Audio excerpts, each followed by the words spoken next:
Welcome to the Washington Center and the seminar on American Foreign Policy, Crisis and Choices. Our speaker today is very well known and probably doesn't need an introduction, but for those of you who don't remember his tenure and all, I would like to give an introduction. It's very impressive. Mr. Colby held the position of Chief of the CIA's Far Eastern Division from 1963 to 1968. He was Executive Director and Comptroller of the Central Intelligence Agency from 1972 to 73, and he was Director of the CIA from 1973 to 1976. Since that time, he has been a consultant on international and domestic political matters to various corporations, governments, and investment organizations. He's been a partner with Reed & Priest, a prominent New York law firm engaged in international law and other matters, and in January 1985, Mr. Colby became a member of the international consulting firm of Colby, Bailey & Associates. In earlier positions, he served with the American embassies in Stockholm, in Rome, and in Saigon, and as ambassador and deputy to the commander of the U.S. Military Assistance Command in Vietnam from 68 to 71. In that position, he directed the American support to the Vietnamese government's rural pacification program. He started his career as an attorney with an LLB from the Columbia Law School. He's received numerous high awards and distinctions during his career, including the National Security Medal in 1976, the Distinguished Intelligence Medal in 73, and the State Department's Distinguished Honor Award in 1972. He's also a decorated World War II veteran. He received the Silver and the Bronze Stars, the French Croix de Guerre, and the Norwegian St. Olaf's Medal, among other honors. He's widely published here and abroad, and I hope you'll join with me in welcoming Mr. Colby today.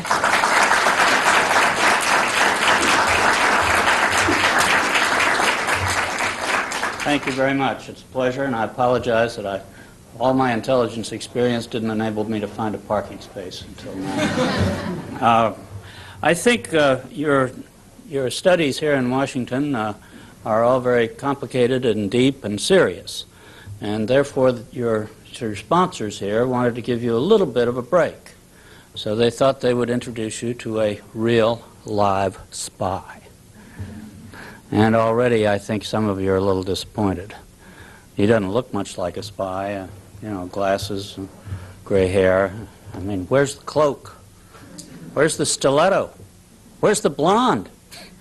Isn't that what we get when we get a spy? That's the tradition of intelligence ever since Moses sent the first spy into Canaan, and they came back with our first economic intelligence report, which is a little dubious when they said that the land was flowing with milk and honey.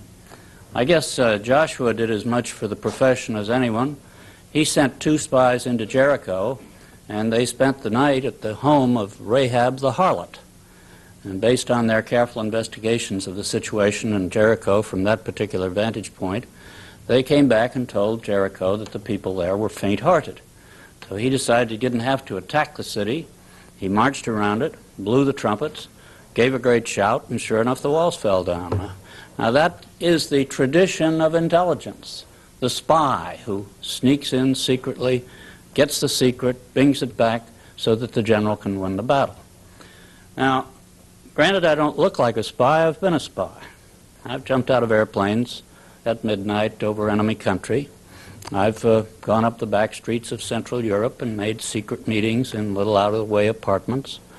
I've gone through the jungles of Southeast Asia on paramilitary operations. So, all right, maybe he is a spy, but he still doesn't look like it. Now, why is that? I'll tell you why it is. It's because intelligence is different than that old image of the spy. And indeed, modern intelligence is a total change. There are still spies, yes, but the whole of intelligence is a much bigger thing, a much more important thing than the old spy business used to be. Now, there have been 4 major revolutions in intelligence, and most of them have occurred in the last 40-odd years here in this country. It started with Pearl Harbor and our investigations as to why we had been misled and were not alerted to that attack. we found that it wasn't for lack of information. There was information lying all over the American government, but it wasn't drawn together. Some in the State Department, some in the Navy, some in the Army, various places, but no central place. So when we looked at that and had that experience, President Roosevelt turned to an old friend, William Donovan from New York, and asked him to set up a wartime intelligence agency. Now, he turned to him for two reasons. First, he was a very heroic fellow, so he'd be an appropriate chief of people who would jump out of airplanes over an enemy country. He had won the Medal of Honor in World War I, and he'd been very prominent in New York affairs in the period after that. But he also was another facet to him, and that was a thinker, a student. He enjoyed wandering around the world, finding out what was happening, reading voluminously, looking at all the information he possibly could, and then digesting it. And when he set up the nation's intelligence service, he did set up the spy part of it. And he had the people who went in on intelligence missions or guerrilla operations and that sort of thing, like myself. But he also had another part to the agency, which was the Center of Analysis. He brought here to Washington professors, experts from various parts of the world, and sat them here in Washington and fed all the material to them, and then asked them to make judgments about what it means, what that really does signify, all that information, cross-checking it, finding the contradictions in the information, trying to figure out what they all really mean. Now, that was the origin of the first revolution in intelligence, the center of analysis, in addition to the accumulation of information. And that did change the nature of intelligence. That's why we call it now the Central Intelligence Agency. It's central. It's a central center to which all the information comes, and then can be analyzed and thought about. And then final estimates and reports can be written based on all the sources available, the open material just as much as the secret material. And in these modern days, a great deal of our information is, of course, open. Glasnost has opened a great deal about the Soviet Union that we really never had before. So that is part of the function, then, of intelligence, and it's the first revolution. Now, the second revolution in intelligence occurred during the 1950s, when we discovered that getting spies into Stalin's Russia was a lot harder than people had thought, that he had the place hermetically sealed, he had the KGB police and so forth, and he had the people under total control. And we didn't have access to the information we absolutely needed to know about the Soviet armed forces, for instance, and Soviet power. How were we to find it out? The spies were caught. The aircraft were shot down. How were we to find out? Somebody had the bright idea of turning to America's technological experts to help us out. And we reached out and got a hold of one of America's foremost aerodynamics engineers. And we put him together with some physicists in photo optics and some chemists in the sensitive chemistry of film systems. And that team built a new plane, a plane that flew further and higher than anyone had to date. And that plane was then equipped with cameras and sensitive film.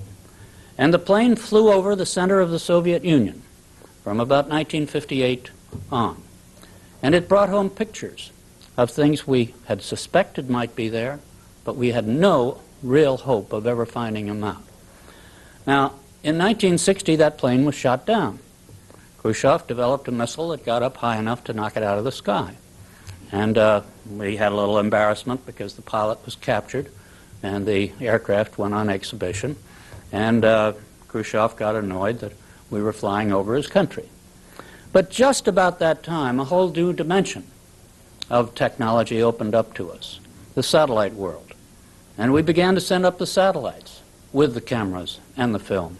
And those have been improved over the last years, so that today we can look at things, identify things with clarity that we never could have seen before.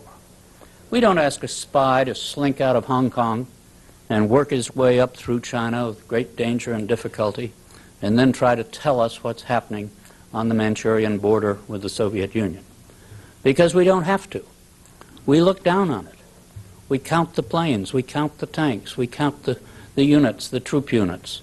We see them move from time to time with a scope of information and a precision of information that no spy could have ever given us with any degree of reliability. And immediacy, too. We get it right away and not years later. Now, this has been a real revolution in intelligence. We now know things that previously we only guessed about. We can measure things, count things, and this has changed the nature of our intelligence system. Now, there's some things that the cameras or the electronics or the computers or the acoustics under the earth or the kind of sensitive systems we have working in the undersea to identify where submarines are throughout the North Atlantic. These kinds of systems can tell you where something is, in great part. But can they tell you what's going to happen, what people are thinking of? No.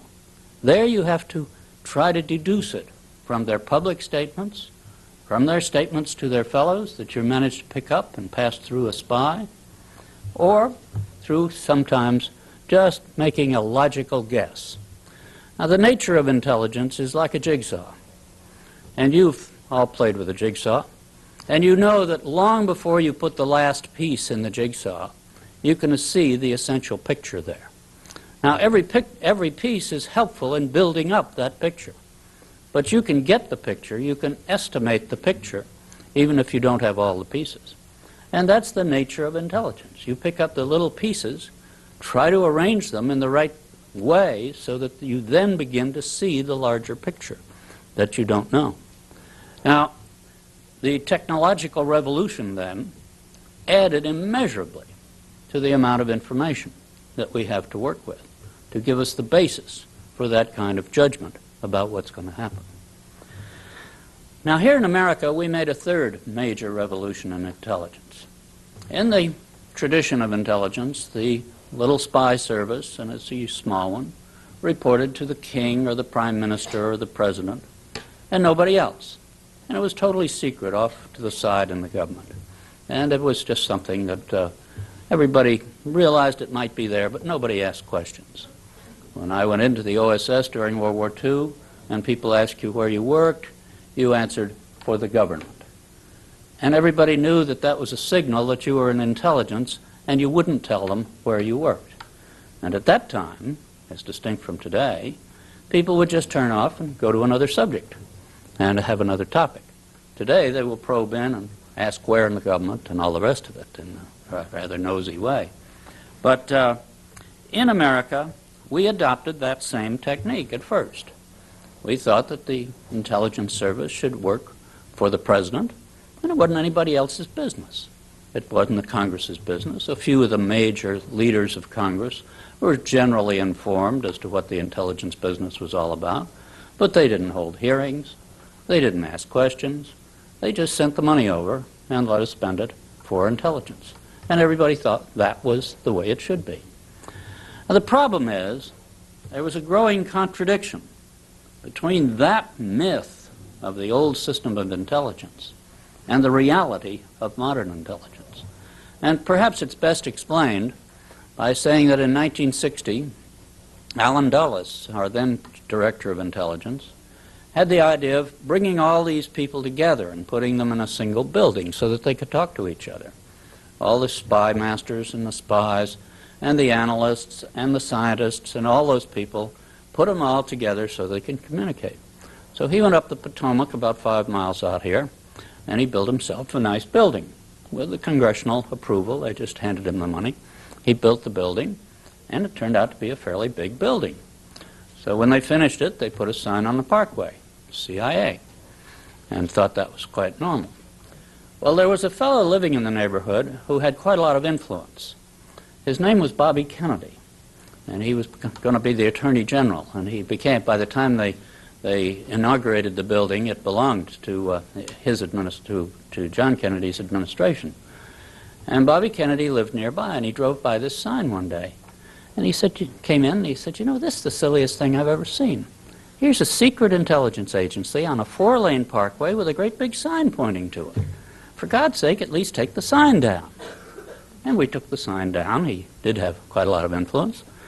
And for 15 years, we pretended that that big building wasn't there. Even though every pilot on his way out of National Airport used it as a checkpoint, turn left at CIA, because it was so obvious. Here was something where we were trying to live by the myth when it really couldn't work anymore. And there was a contradiction between the reality and that myth. Now, there was also a contradiction growing up as intelligence became more important to our country, because we have a Constitution which says that we divide our powers between the executive, the Congress, and the judiciary. And we don't give anything just to one. Each one has its role in governing our country and in running our government. And here, intelligence seemed to be an exception. So this was a contradiction. Well, sooner or later, that contradiction had to be resolved, just as the one of the size of the building had to be resolved. And this happened in the usual American way, with a lot of histrionics and sensationalism and arm-waving and TV cameras in the mid-'70s. And we conducted a great investigation into the 25-year history of CIA at that point as to what it had done, what it should have done, what it shouldn't have done. And in that course of that, it brought out a number of things that in CIA we had discovered, I frankly had discovered a couple of years before, had corrected, and had sort of sunk and said, let's forget it because they'll be exaggerated and sensationalized. But I did report it to the 2 committees of the Congress. But that didn't stop it. We were in the post-Vietnam, post-Watergate enthusiasm for attacking the authority and the government and so forth. And so we had a great year of investigations. And as a result, we developed the concept that the Congress did need to play a role in the supervision of intelligence. The report of the special committee that looked into the intelligence during that year said that it wasn't that CIA was out of control. In fact, if anything, it had been too much under the control of presidents. It wasn't a rogue elephant, in other words, as the phrase was then. What it was that Congress had not done its constitutional job of supervising the agency. Now, how can the whole Congress supervise an agency? It really can't. And therefore, you have to figure out some compromise system by which that will work. And so in each House, there is now a special committee to govern intelligence, one in the Senate, one in the House. And these members are selected by the leadership of the body. The executive has no role in who they should be, and they are given a charter to know the secrets and told to keep the secrets. And by and large, they do. The congressman, it's a favorite game to blame the Congress for all leaks here in town, but a congressman, I think, said it rather well. He said he didn't think Congress leaked any more than the executive, which really isn't saying much, quite frankly. But it's a fact that you do have an additional exposure. But what else you get out of it is the application of our constitutional controls over the activities of our CIA. Now, we had a little adventure the last year or two, the Iran-Contra, where the administration was trying to run around those controls and not abide by them. And the thing turned out to be a 3-ply disaster, and some people are going to be convicted of crimes for being involved in it. And it's just another illustration that that's the wrong way to run anything in our country, that you've got to follow the constitutional norms and recognize the role of the Congress, the role of the judiciary, as well as the role of the executive. Now, that's a major revolution in intelligence. A few other countries have followed the example to a limited degree, setting up committees of their parliaments or legislatures. Most of them have not, and still pretend it's the good old days. For instance, Britain, where the name of the head of the intelligence service is still a state secret. He doesn't appear at Washington Center meetings or on the television or on C-SPAN or whatever. He is a secret, unquote, even though half of London knows who he is, but it's still a secret. So that third lesson and third revolution has not gone everywhere. I noticed with some amusement that the new Supreme Soviet is talking about setting up a committee which will supervise the KGB.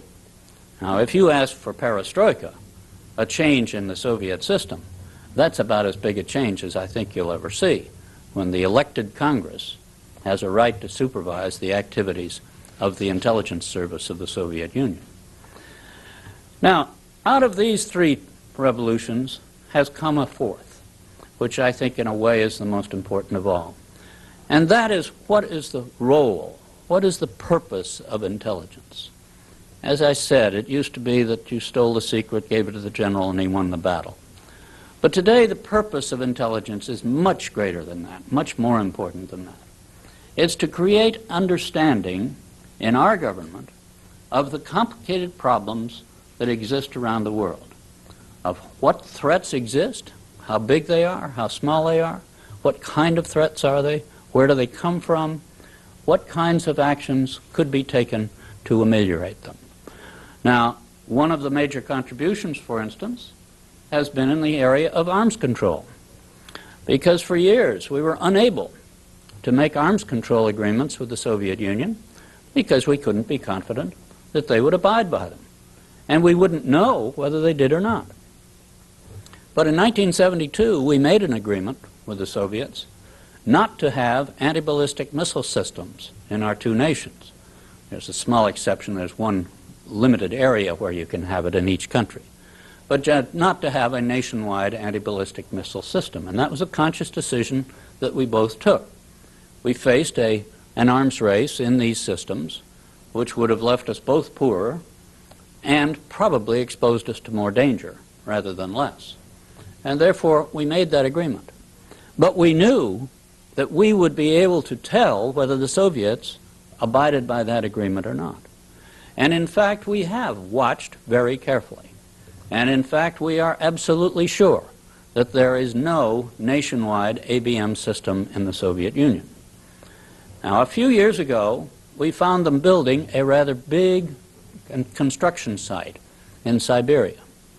And we watched it. We found it about a year after they began to build it. And we watched it, and it looked very suspiciously like a phased array radar, which is a portion of an ABM system. Now, the treaty said that you can build that kind of a system on the border of your country, facing out. But you can't have one in the interior of your country, because then you could use it to manage an ABM system. And if it's on facing out, it can't be used for that over your own country. But we looked at it, and it was in the wrong place. It was 1,000 miles inside the Soviet Union, in the middle of Siberia. And we called, after a year or so, we called the Soviets on it. We said, come on now, you're not allowed to build that. That's in the wrong place. And they said, oh, no, this is just a space tracking system. It really doesn't have in for that. We said, baloney, I don't care what you call it. It's quite obviously going to have the capabilities of being an ABM radar. Well, no. And we finally, this became a major issue between us, because here was what we called a violation of the treaty by the Soviets. And in fact, it was. Well, we finally dragged down on it, and finally the Soviets kind of gave up. And they said, oh, yeah, I guess it's not in the right place. And they invited 3 of our congressmen to go through it, just like this visit the other day in the Space Center in the Soviet Union. And these 3 congressmen went through this particular radar system. And they found that the cement construction hadn't even been finished. The electronics weren't anywhere in sight. They would take another 3 or 4 years. Now, this visit took place about 4 years after the beginning of the construction, about 3 years after we discovered it. You could compute that it would take them another 3 to 5 years to finish that system. Then you have to say, and it wouldn't be of any good if it weren't surrounded by ABM batteries that it could manage, which would take another 5 years to produce. So here we have a violation of the treaty, which our intelligence caught within a year of the construction beginning, year or so, a year and a half, something like that. And we then saw it. It was at least 9 or 10 years away from being a threat to the United States when we first found it. And during that time, we have negotiated with the Soviets. They have now stopped construction on it. They have offered to tear it down if we will do something on our side that they say is also a violation. We say it isn't. We're a little bit of an impasse there, but meanwhile the construction is stopped. Now, people say, well, here was a violation. That's right. And we caught it. And we stopped it. Now, that's the function of intelligence these days, to provide the knowledge, the confidence as to what's going on someplace, to allow you to negotiate, to reduce the threats to your country, rather than build up arms to replace them. Now, under Mr. Gorbachev, recently, he's opened up a great deal of information about their military, and we previously did not know. But more and more what we learn, we already knew, because we knew the size of the units, the numbers of tanks, and all the rest. But this kind of intelligence today allows us to negotiate, allows us to make treaties, to solve problems, rather than to have them fester and explode into violence. And I think that's the real purpose of intelligence, to understand the Islamic fundamentalists. And understand doesn't mean sympathize. To understand where they're coming from, why they are that way, because then you can maybe figure out a way to negotiate with them. Whereas if you just see them screaming in the streets, you really sort of give up on the idea of negotiating. There are various other ways in which intelligence can help you. Aside from the understanding, aside from the old facts of how big are the enemy forces there, what kind of assistance goes to Nicaragua from Cuba, from the Soviet Union to Cuba, you can even begin to negotiate on some of those problems. We have seen a withdrawal of the Soviets from Afghanistan. We can watch that and see it. We have seen a negotiated solution in Angola, which we hadn't believed. Intelligence has made its contribution to all of these. So the function of intelligence today, then, is this understanding and this development of greater confidence, not necessarily trust, just confidence that you know what may come in the future. Now, there is another part of intelligence which we call action, covert action, and that is secret activity in some other country aimed to produce a political or even paramilitary result there. And this is what most of the publicity runs around and most of the arm waving is about. And people look back on various mistakes and failures that we had in the past. The Bay of Pigs is the most famous one, when we supported a group of Cubans to land on the beach of Cuba to try to liberate that country from Castro in 1961. And it failed. And it was generally considered a terrible thing to have gotten involved in.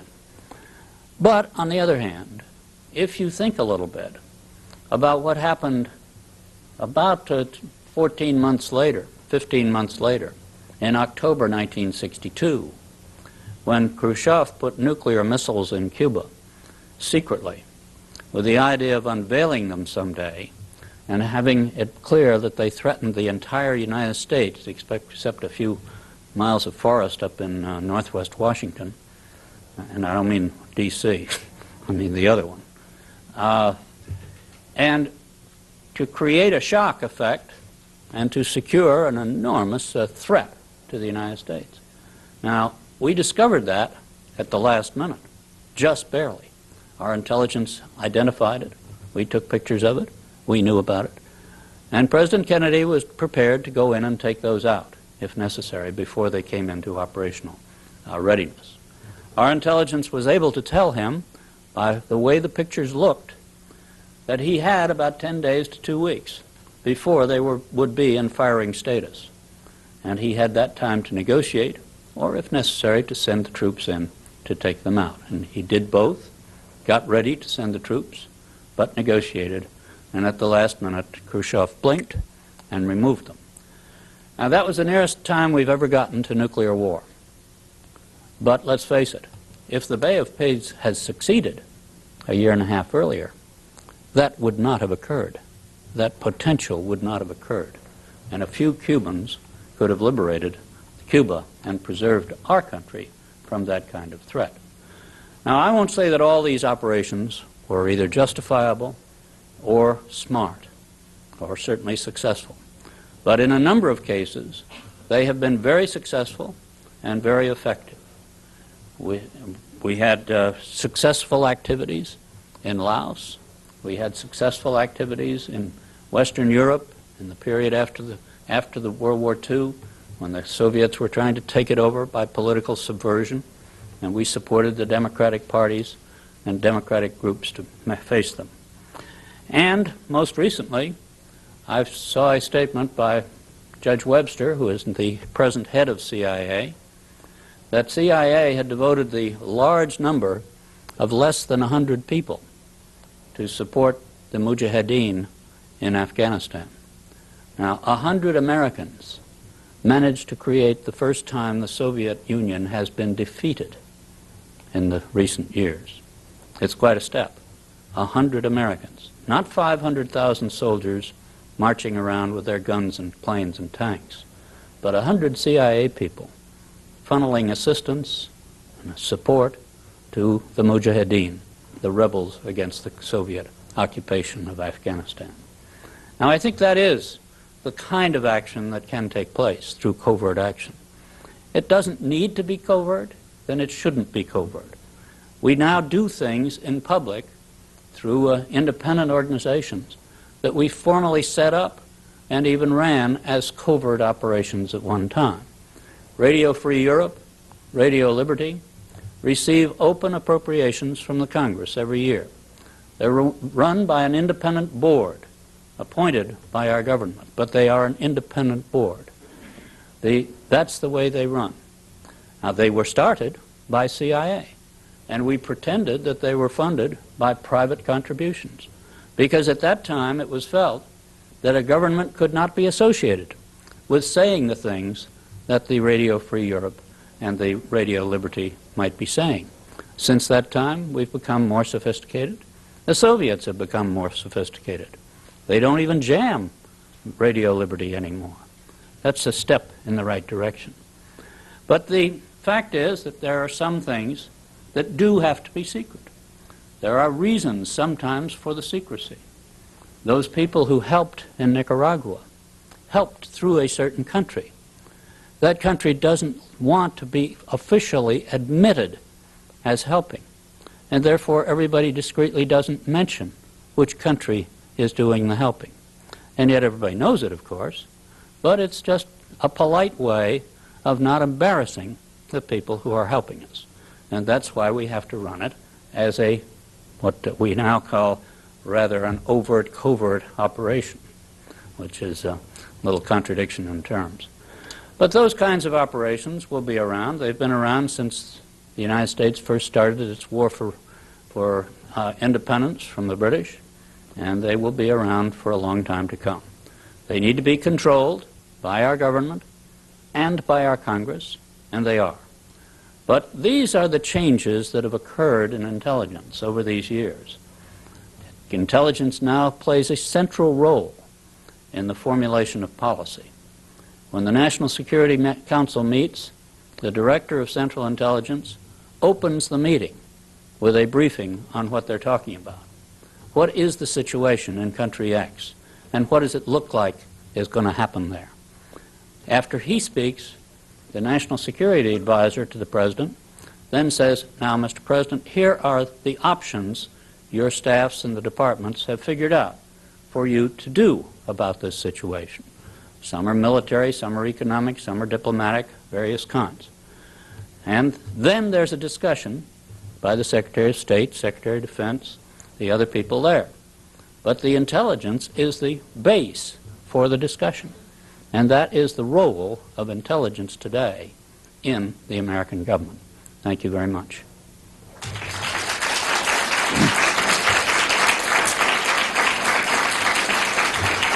Be glad to take your questions, and remember, there are no indiscreet questions, there are only indiscreet answers. Yes, sir. Identify yourself and your school. What is the current policy towards the People's Republic of China? Is it still wait and see? And what's the possibility of policy change, if any, if the purges still continue? Right. Well, the situation is that the United States has reacted in the sense that it has condemned the repression of the students and workers in Tiananmen and in the other areas of China. It has suspended military sales. It has suspended certain credits that were going to China as a result. We have not broken off relations, and I don't think we will. We want to maintain relations in the hope that the Chinese government will gradually release the repression that it's placed on its people. Unfortunately, the Chinese government doesn't seem to be giving many signs of doing that, and you saw in this morning's papers and yesterday's papers the new idea they have that before people go to college, they spend a year in the Army to make sure they're properly indoctrinated. Or before they go to graduate school, they spend a couple of years in a commune out in the countryside, helping feed the pigs and so forth, in order to make sure that they've got the right proletarian spirit. Now, that's a reversion to the Cultural Revolution days. It bespeaks the fact that the old men running China today are getting very crotchety about these uppish young students demanding more and more freedom and liberty. The Chinese tried to open up the economic system without changing the political system. You can't do it.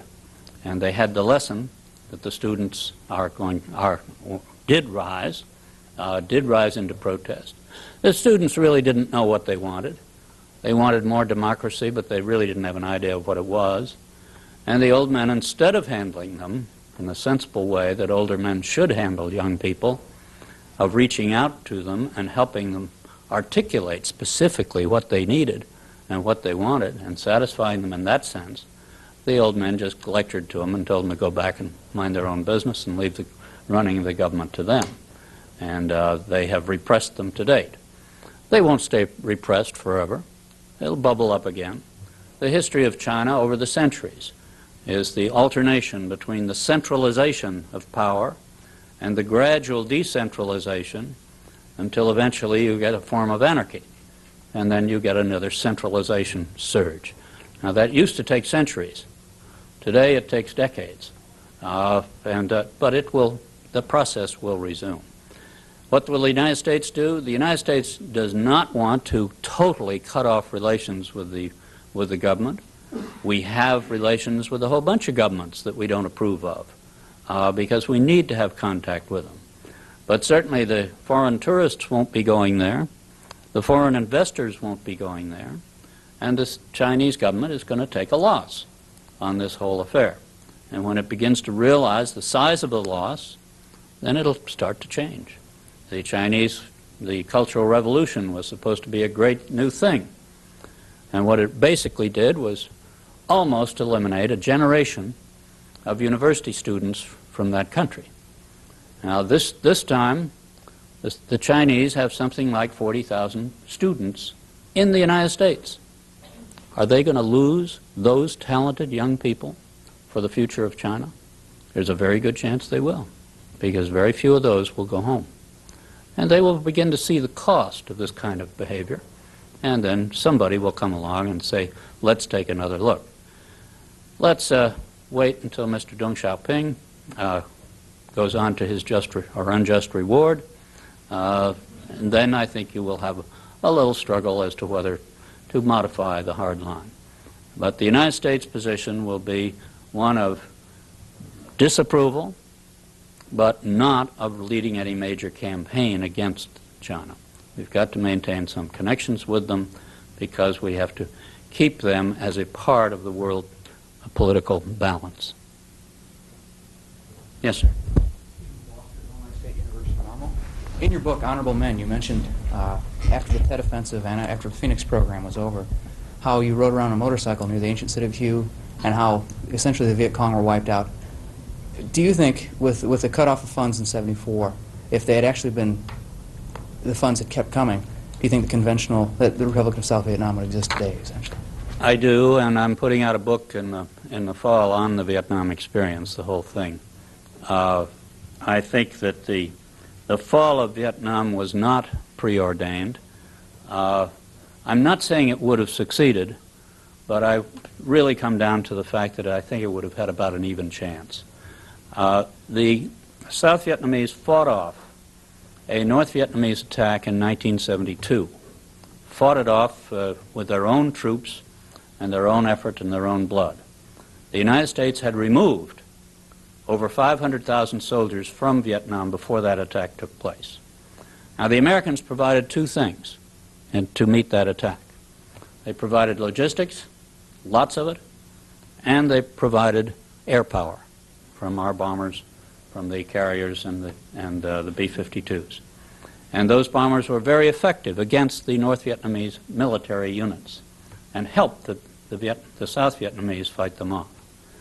Now, in 1975, the North Vietnamese attacked at almost the same three places, with again a pure military attack. There were no more guerrillas in the country, not because they'd been shot, but because they'd been recruited. And many of the people who had been on the other side were on the government side by 1972 and 1975. The North Vietnamese admit that they had no support from guerrillas. It was a pure military assault. But this time, the North Vietnamese said that President Thieu of South Vietnam had to fight what they called a poor man's war because of the restrictions on American military assistance. And, of course, there were no bombers to support the South Vietnamese, and the South Vietnamese army collapsed, and South Vietnam has fallen. Now, I call it a lost victory because I think there was a victory in 1972 at the end of a long, agonizing period during which we made a lot of mistakes. But nonetheless, we had victory in that I could, as the gentleman said, ride on a motorcycle with a friend from one side of the delta of Vietnam to the other on Tet 1971, 3 years after Tet 68. And if we had tried that in 68, we would have been killed within 5 miles of our departure. We had changed the situation, not by shooting the enemy, but by turning to the people of South Vietnam, giving them the means to defend themselves. We distributed over 500,000 weapons to the villages of Vietnam, not to the police or military, they had their own, but to the villages. And in the village, the young people of the community would stand guard 1-2 nights a week, unpaid, and they were required to do it by their community. But they stood guard. They weren't very good soldiers, but they were a guard. And the enemy did not have the free access to the community that he did before. And that changed the nature of the countryside of Vietnam. So my answer to the question is yes. I think the really agonizing problem is that the North Vietnamese won the war, but they have lost a victory also, because of the disaster that they've brought upon South Vietnam. The economy is a shambles. They've been invading Cambodia. They're total failure of government, and they've had a total failure. Meanwhile, the neighboring countries of Thailand, Taiwan, Korea have become spectacular success stories in the growth of those countries in these last years. And the Vietnamese, as we are seeing in our schools today, are every bit as smart, every bit as energetic as the Koreans and the Taiwanese and the Thai. And they would be another, quote, tiger of East Asia if they were still independent. Yes, sir. Steve Thompson from Indiana University of Pennsylvania. I was wondering what you might suggest to counteract our lack of success in intelligence gathering techniques in predicting the action of the Chinese government recently and our lack of success in being able to get information out of the Mideast, the terrorists? Well, those are two different things. I think the Chinese situation, the intelligence of that, there weren't any secrets to learn. That was an unfolding development, which has its own dynamic and begins to move.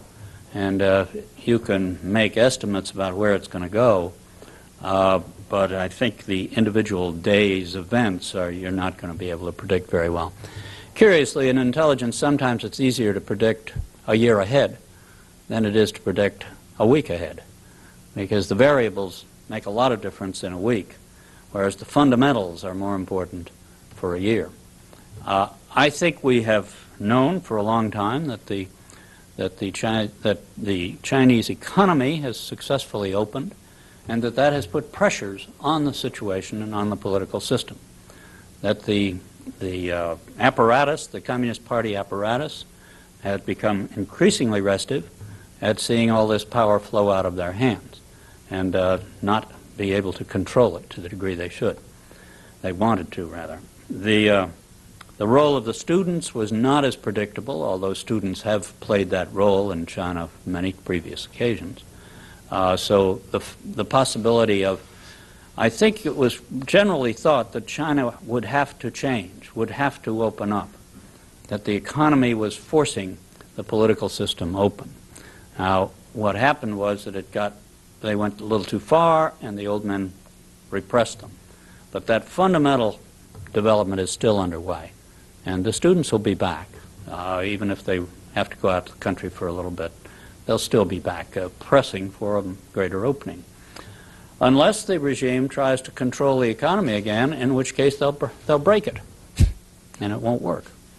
But I think there's not too much to criticize about the estimates in China. I don't think you can write a scenario for a country. I can't write a scenario today for what's going to happen to Mr. Gorbachev. I can identify that there are lots of strains there, but how it's going to balance out, I really can't make much of a prediction with any surety. The Middle East is a different subject. There you have terrorist gangs. They are tough to penetrate. They are ideologues. They are fanatics. They are small, generally. They operate in secrecy, in great secrecy, with very strong discipline over each other. Now, you're not going to let ask a James Bond to go in and find out where our hostages are. He isn't going to get off the dime. What you have to do is find somebody in that society who is sufficiently unhappy with its abuses, with whatever, that he will talk to you. Now, how does he make contact? How do you make contact with him? How do you maintain communication? It's a very tough subject, very tough. It's not something that you do in a short time. You have to build it up over the years. You have to build up the intermediaries, because you won't have a direct meeting between a fellow like that and an American CIA officer. You'll have to go through half a dozen intermediaries. Now, that takes time. By the time you go through the intermediaries, the hostage has been moved. We ran a raid on a POW camp in North Vietnam, and we found that the prisoners had been moved shortly before. These are the problems of this kind of intelligence. You can still do some. We did manage to get one of the people we were interested in to take a trip over to Cyprus and to go out for a day of boating. And the boat just happened to go out of Cyprus territorial waters. And there was a great big American carrier looking right at it. And they picked this gentleman up and put him in the brig and brought him back to the United States and put him in jail. Now, that was a pretty good operation. Nobody's laws were violated. He went out into international waters. We had a warrant out for him, and we got him. So you're not helpless. Terrorists can be beaten. It's not easy, but really, when terrorism gets serious, I think it's going to get suppressed. That's been its history. Italy, the Red Brigades, murdered the Prime Minister. The Red Brigades are gone by a combination of good police work, good intelligence work, the support of the population against these people. The Baader-Meinhof group in Germany which had a lot of people terrorized, is gone by some very good work done against them. So they can be defeated, but it's a tough racket and it's a dangerous one, and it requires a lot of people to work on it. Yes, sir. My name is Steve Webster from Indiana University in Indiana. My question concerns what you just said. Granted that our electronic intelligence capability is very good, it's very effective, yet for all of our satellites, again, we have not been able to locate the hostages or do any sort of effective groundwork. And I was wondering if you could comment on the trade-off between human intelligence and electronic intelligence, and maybe we are emphasizing electronic intelligence too much, or conversely, maybe we're emphasizing human intelligence too little. This is always a little tension between the two, naturally. The electronic stuff obviously costs an awful lot of money. Put satellites up there, I mean, you're talking about billions of dollars. I sometimes kid that it cost us billions of dollars to learn about the Soviet Union, what they get for a subscription to Aviation Week here. So be it, we have to spend it. The human intelligence is not a substitute. You use both. And to a degree, you can have them help each other. They can be used in tandem on a target. The human intelligence is expensive also. It's expensive in staffs, it's expensive in training, in language training, cultural training, all the rest of it. It's very difficult in terms of adequate cover for our people. You don't go abroad with the initial CIA on your hatband. You have to have some other ostensible reason for being there. And the United States, we are the only country that I ever heard of that now says, oh, you can't use journalists, you can't use missionaries, you can't use Fulbrights, you can't use the Peace Corps, you can't use this, you can't use that. You look at the normal community overseas, who else is there? So it's a tough racket, and I think it requires, as much as anything, a toughness of spirit by us, that we're willing to go into these things seriously and for a long term and hard at it. And don't cut the budget just because everything's quiet in that area one day. Keep it up. Keep people learning Farsi.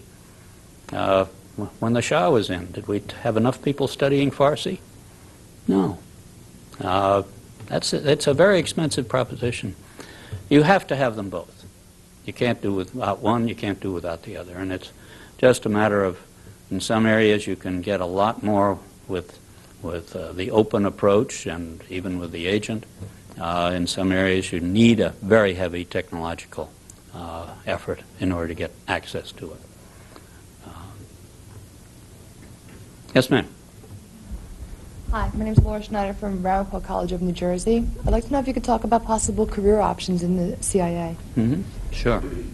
There are essentially 4 careers in CIA.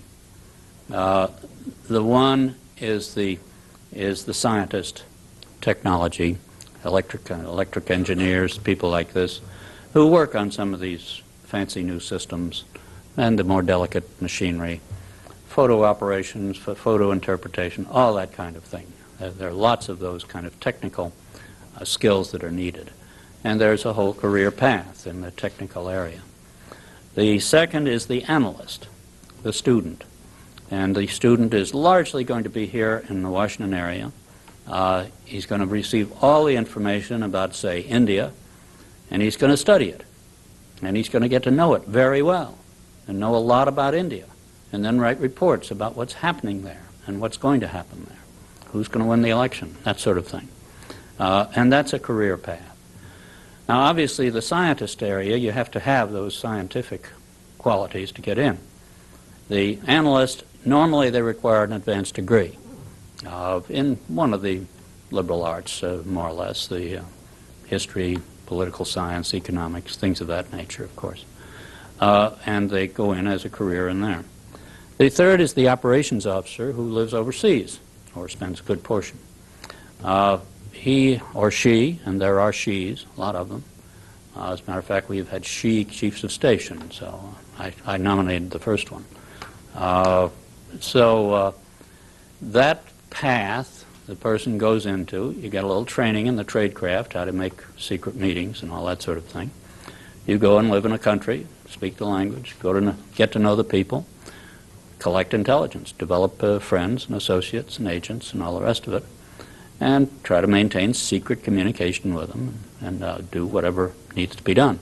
And there's a premium on language capability, obviously. There also is a premium there on somebody having done something other than just been a student. Not necessarily an advanced degree, but military experience, business experience abroad, some obvious interest in foreign parts, foreign cultures, things like that nature, and having done some work in that kind of an area, that gives them a leg up on it. And the fourth category is the normal government administrative function, personnel, logistics, finance, all that sort of thing. That, of course, you get a little different than the normal department here. When you talk about logistics, you're dealing with some fairly funny equipment sometimes, not just talking about trucks and cars and things. So those are essentially the four career paths. They have recruiting stations around the country. They're in the phone book in many cities as a recruiting station. The best way to do it is to contact one of those people. Some of your schools, I'm sure the recruiters are around to your schools and leaving their identity and cards so that anybody's interested can find out. And they'll give you a little general information about the agency, and they'll probably interview you, just preliminary interview, to see whether you seem to have enough of what they need to be interested. Then if you do go into it, you have to face this enormously long personal history thing that you have to fill out, showing every place you lived and all the rest of it. And that will be cross-checked in investigation. You will have to go through a psychological test to see that you're stable and solid. You will go through a polygraph, which I have done twice. It's a miserable experience, but it's very worthwhile for the sensitive roles. I'm not a believer in it as a way to convict people of crimes. I'm not a believer in it for mass use for everybody, but I am a believer in it for use for sensitive jobs in our government, such as the intelligence. And so you go through that, and if you make them all, then you go to the training and start a career. And it's, I think, frankly, that the next 25 years should be, if anything, much more exciting than the past, because of the new ways of learning, the new ways of handling information, the new kind of information coming available to us, the new technology, and how it's going to change. We're at the verge of the so-called information age, and it's going to be an absolutely fascinating period. Yes, yes, ma'am. Joanne O'Connor from Indiana University. Do you believe that CIA or organizing assassinations, coup attempts, things like that exceed U.S. muscle? Should they be into that kind of stuff? Well, I do not believe in assassination, and I'm the guy who wrote the first directive that says we will not do it. That was a major subject of the investigations in the mid-'70s, and substantially responsible for having started the investigations, because the story got out. The committee went into it in great detail, and one of its findings, I think, is fairly instructive. They said CIA never assassinated any foreign leader, or, political, never assassinated any. It had some contacts with people who assassinated. The generals in Vietnam killed President Diem. I think it was the dumbest thing that was ever done. The Americans were in touch with the generals, but nobody had really contemplated that they would kill President Diem. There are a couple of those kinds of incidents. There was one fellow who had the bright idea of eliminating Patrice Lumumba with some poison. They sent the poison over to one of our stations in Africa. I've forgotten which one. The local fellow there said, absolutely not. I'm going to have nothing to do with it. And it stopped. And he died for other reasons, but CIA did not have anything to do with it. But there are enough of those little murky ones around that they've made great copy for a year. And the rule is now in a presidential directive. We shall not. Now, There are some second thoughts always about that when you're dealing with people like some of these terrorist leaders. But I think if they get killed in the midst of a kidnap attempt, well, that's fair game. That's all right. But a deliberate attempted assassination, I think we get more trouble than benefit out of it. And I don't think our people are really up to it. Now, that excludes time of war. If we're at war, then I don't believe that when the young people of each country are killing each other, the old people should be immune. And I would very cheerfully have helped carry the bomb into Hitler's bunker in 1944. Yes, sir. Yeah. Vincent Matthews, Texas Christian University. During the last election, a lot of information was distributed to the effect that during President Bush's tenure with the CIA, he was largely out of the loop of information and served little more than a cheerleader to pep up Congress's spirits with the CIA. I would like some comments from you on the accuracy of this statement, and also discerning with his relation to the CIA, how does that, what his tenure there, how does that affect the way he acts with the CIA today? Well, I didn't hear that about him. I know that he was very popular in CIA. They held him in great respect. I don't think he was out of the loop at all. He was very much, very actively running the agency, traveled a certain amount to see its activities in various places, and certainly presided over it. I mean, that doesn't mean he did every little detail in the agency, neither did I, and you shouldn't. But no, I think he was a very successful chief of CIA. He was only there a year, so it really wasn't very long. You don't get all that much done in a year, as you well know. In terms of how has his experience affected his present activities and relationship, did I? And you shouldn't. But no, I think he was a very successful chief of CIA. He was only there a year, so it really wasn't very long. You don't get all that much done in a year, as you well know. In terms of how has his experience affected his present activities and relationship, I think he understands the agency. I think he understands the value of it, and I think he wants to run it. He wants to make sure it's under control. He doesn't want it to get out of control.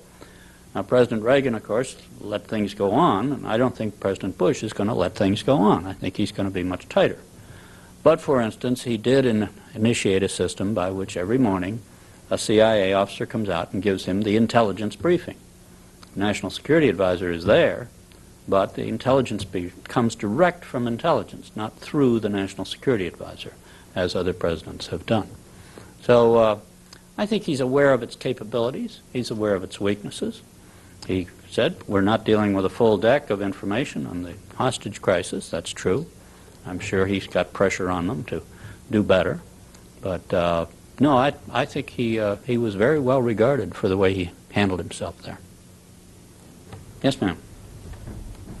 Tracy Rich from the University of Oklahoma. I was wondering, with all the other countries becoming so advanced and catching up to the United States in technology, is the United States being stingy in communicating with other countries? And say, is Japan being stingy in giving us information also between different communications and technologies and new technological innovations? Any country has certain limitations on how generous they are with some very sensitive material. The Japanese really don't have very many secrets. They learned their lesson rather harshly. Their skill comes from just hard work and application, and they don't. If anything, they benefit from the exchange of information. They take a research development item, and they turn it into a commercial product. While we have problems making that transition sometimes, and they busily do it. The Japanese have 25,000 people in the New York area. What are they doing? They're looking into American habits, the household habits, and then they design products for them. So the products sell very well. Reliability, fit with other things, all that sort of thing. How is that intelligence? Yeah. That's intelligence work, to try to understand what the market is. You know, We don't have very many people in Tokyo who speak Japanese who are studying the Japanese market. Otherwise, we discover that you can't sell big refrigerators in Japan because they fill up the whole house. I mean, it won't work. You've got to get small refrigerators if you're going to sell them in Japan, things of that nature. You can't sell them American cars. Why? Because we put the driver's seat on the left. And in Japan, you drive on the left of the road, so you have to have the driver's seat on the other side. You're not going to sell left-hand drive cars in Japan. So it's that kind of market intelligence that certainly they concentrate on. In terms of restriction on the movement of sensitive data, we are the target of lots of attempts to penetrate our intelligence, our sensitive technological data. We have laws about exporting it, and we catch people every now and again cheating on the laws, and we put them in jail. All sorts of different technologies are under a restraint that they cannot be placed abroad. Now, sometimes we're inclined to exaggerate that. And there was a period in which we said, well, you can't export a calculator because it has a chip in it. Well, you can buy calculators all over the world. So instead of exporting American calculators, people were buying Japanese and French and German calculators. And that really wasn't doing us any good. Wasn't doing them any. Wasn't limiting the spread of the technology to the other side. Government just released some laptop computers to go to the Soviet Union. Big deal. There are all sorts of high technology inside it. That's right. But if we don't release it, they'll get it anywhere, somewhere else. So you just can't hold back that information very long. Otherwise, you're going to limit your own capability of exporting. And that's the balance you have to argue through all the time. Yes, sir. My name is Jeff Barlow from the School of the Ozarks in Missouri. I was wondering if you could discuss the CIA's exploration of the communist infiltration into the American political society. Well, it's the way you say it, it's not CIA's job. That's, to the extent that it is anybody's job, it's the FBI's job in the United States. And they have to find a violation of law before they can investigate, really. They have to find some potential violation of law. They got in a little trouble here recently. They started off an investigation and then sort of mindlessly continued it, and there wasn't any violation of law at all, and there's been some criticism of it. The CIA is responsible for that kind of information abroad. And if we could get into the headquarters of the Communist Party of the Soviet Union, I assure you we'd be there. And we would be reporting whatever plans, whatever support they are giving toward developing a communist base in this country, or influencing American opinion, not just a communist apparatus. We certainly would try to find out what agents they're sending here. We do catch them every now and again. The FBI has that as a major job here in this country. It's a huge job because the number of foreigners in this country, almost impossible to conceive of following all the foreigners around in this country, because you have something bigger than the Army, Navy, and Marines and Air Force all in one piece. And we don't want to live that way anyway. Americans don't want to live that way. So are we a bit exposed? Yeah. Does the other side get very much out of this? I think they get some marginal technical information. That's what they do get. They used to get what I called ideological spies, people who spied for the Soviet Union because they believed in the revolution, in the Soviet position against Hitler and fascism. And those were the famous spies of the late 1930s. They were ideologues. They wanted to help the Soviet Union. Nobody believes in the Soviet Union now. Even in the Soviet Union, they don't believe in it. So today, what kind of people are they getting? They're getting tawdry little people who will sell their country for a few tens of thousands of dollars. And unfortunately, they do not badly at that. In part, it's sort of the breakdown of discipline and standards that occurred in our country during the 70s after Vietnam and Watergate and all that sort of thing. The me generation, that sort of thing. Commander Walker, the naval officer who spied for the Soviet Union, tried to get his daughter to help. His argument to his daughter, oh, everybody does it. I mean, that's a hell of a thing for a serving naval officer to say. You know, it's astounding. You can't even think of it. So we are vulnerable to these punks that sell their country for that kind of thing.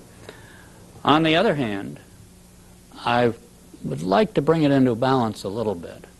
In the 40-odd years of its history, CIA has had one defector go to the Soviet Union.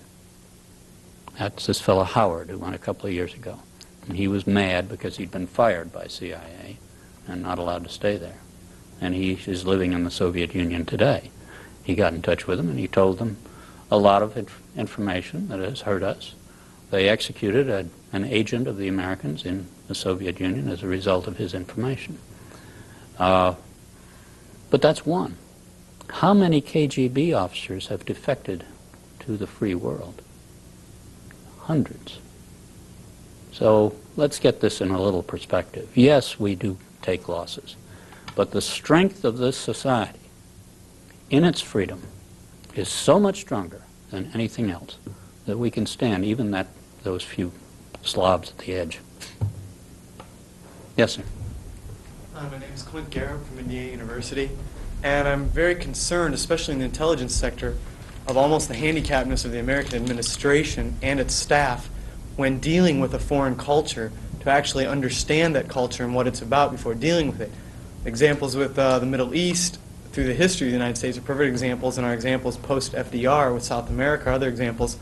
But with the battle of terrorism now, I don't mean any offense by this, but terms such as fanatic are perfect examples of really looking at what these people are about, and whether people who, when they're speaking, think that the American public, who is misinformed many times in foreign policy, tends to look at that and go with that idea. And until the American administration really starts to understand these cultures, I don't even think we'll begin a battle or containment of terrorism. Couldn't agree more. I fully agree with your point. It starts with language study. We're abysmal in language study in this country. You can graduate from colleges without a foreign language, believe it or not. I mean, much less high school. You know, we ought to have requirements for language study in high school at least. Other nations learn 2 and 3 languages just sort of normally. We struggle with English sometimes. We do have a lot of foreign travel, and that's helpful. We've got a certain amount of foreign business, and they get a degree of familiarity. And we have a lot of people in this country who come from somewhere else, and that's our strongest position. Almost everybody came from somewhere else, and they have a sort of an interest in the old country, so that you can turn to them for some help on various things. So we have strengths, but I could not agree more on the essential of understanding the culture. President Reagan said one of the most useful things, I thought. It's a sort of a funny statement, but he went down to Latin America one time and he stopped in 3 countries. And he came back, and on his way back he said, you know, they're all different down there. Well, that's a brilliant step ahead. You know, they all don't wear sombreros and sit in the sun. We've moved ahead. We understand they're all different down there. That's a big step ahead in our comprehension of the realities of the world. When the president says it, you know, it has an impact. It's a sort of funny thing, but it's true. Yes, sir. My name is Adam DeRosa from Indiana University. My question is that I agree with your sentiments that Soviet is going down in the spies lately, but isn't the CIA a little bit alarmed by the recent revelations of the bugging in the Moscow embassy and the selling of secrets by Marines and the Felix Bloch problem? Oh, sure. I mean, you're concerned about that. I think the Moscow embassy situation, most people that have lived behind the curtain in the last 20, 30 years have just assumed everything was bugged. Sort of what else is new was the reaction. Now, this one was a rather more sophisticated operation, I gather, than the ones that had been going on before. But they've been bugging our embassies for years in that part of the world. There's no question about it. Very enthusiastically, you know, and we find the bugs and get mad about it, and it goes away, and they put another one in after a while. The Moscow embassy was an extreme case. They had the whole place wired for sound.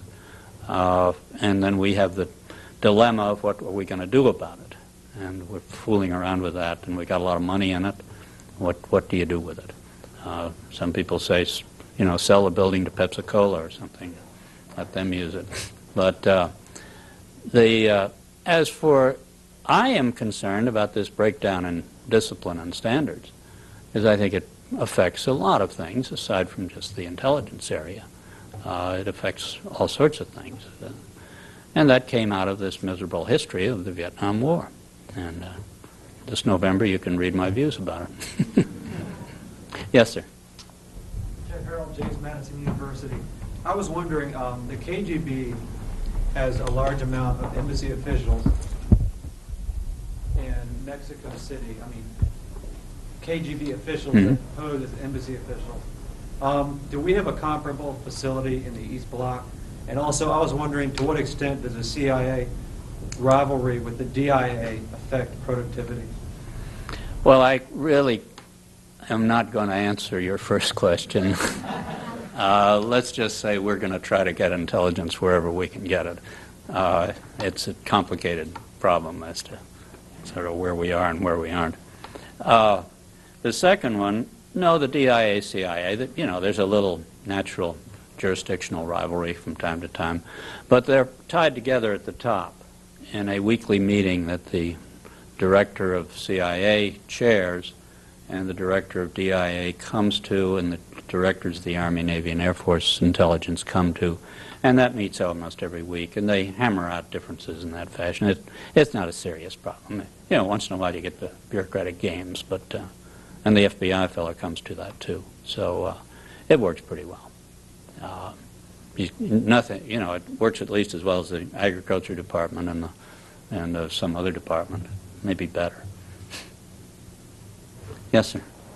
Steve Thompson from Indiana University of Pennsylvania. I'm given to understand that only about 5 or 10% of the CIA's overall energies are spent on covert action.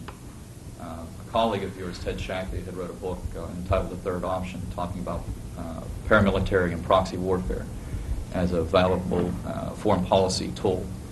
Do you feel that the CIA is truly equipped to handle out those types of, to handle and carry out those types of options when it's really designed to gather intelligence and not be a tool for implementing foreign policy? This is always a debate as to whether you really should have the action responsibility in the same shop that the analysts are supposed to be in. In actual fact, you separate them out inside the building. But very early in the game, it was discovered that if you're going to collect intelligence and if you're going to do influence, you're going to end up turning to more or less the same kind of people in foreign countries. And there was a period at which the action was a separate organization from the intelligence collection. And they spent a lot of time chasing each other around instead of doing useful work together. They put it together in the early 50s, sort of forced them to work together, and it's worked reasonably well since then. The percentage you refer to is a variable one. During certain periods in which the government wants to be very activist, that percentage will go up. When the government wants to be more passive, the percentage will go down. I looked at it one time and I found that in the 50s almost 50% went for action. By the early 70s, it was down to about 5%, and I gather it stayed there for part of the 70s. I would guess that it's gone up during the Reagan years. They have had some fairly successful operations, I think. The Angola thing has turned out to be successful. They are achieving the objective we long had of getting a coalition, federation of some sort, so that the two forces can work together. The Afghanistan, I say, is a very, very successful operation. And the Cambodian thing seems to be coming out all right. And I don't know the details. I haven't read any secrets for the last X number of years, except the ones I read in the papers. But I gather we have been giving support there. And it's working out. They're now trying to negotiate a solution in Cambodia. So there are it can be used for that purpose, and it will be used depending on the government's policy. If the government wants to do it, then CIA is your tool. What you don't do is do what Colonel North did, try to rinky-dink his own system up. Because then you end up dealing with some ragtag Middle East arms merchant who takes you and doesn't do anything. CIA knows how to run these things and know how to check the people out before you have any confidence in them. Yes, sir. H.C. O'Connell, Metropolitan State College, Denver. How can the CIA justify its actions when they're in direct contradiction to what America stands for? For example, supporting dictatorships when we're supposed to stand for democracy. Well, that's a frequent charge. The CIA is going to do what its government tells it to.